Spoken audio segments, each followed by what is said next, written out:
اور ہم نے ہر امت میں کوئی پیغمبر بھیجا کہ اللہ ہی کی عبادت کرو اور بتوں کی پرستش سے اجتناب کرو، تو ان میں بعض ایسے ہیں جن کو اللہ نے ہدایت دی اور بعض ایسے ہیں جن پر گمراہی ثابت ہوئی۔ سو زمین میں چل پھر کر دیکھ لو کہ جھٹلانے والوں کا انجام کیسا ہوا۔ اگر تم ان کفار کی ہدایت کے لیے بہت زیادہ خواہش رکھو، جس کو اللہ گمراہ رہنے دے اس کو وہ ہدایت نہیں دیا کرتا، اور ایسے لوگوں کا کوئی مددگار بھی نہیں ہوتا۔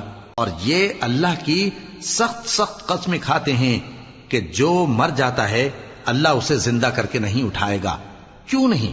یہ اللہ کا وعدہ سچا ہے اور اس کا پورا کرنا اسے ضرور ہے، لیکن اکثر لوگ نہیں جانتے۔ تاکہ جن باتوں میں یہ اختلاف کرتے ہیں وہ ان پر ظاہر کر دے، اور اس لیے کہ کافر جان لیں کہ وہ جھوٹے تھے۔ جب ہم کسی چیز کا ارادہ کرتے ہیں تو ہماری بات یہی ہوتی ہے کہ اس کو کہہ دیتے ہیں کہ ہو جا، تو وہ ہو جاتی ہے۔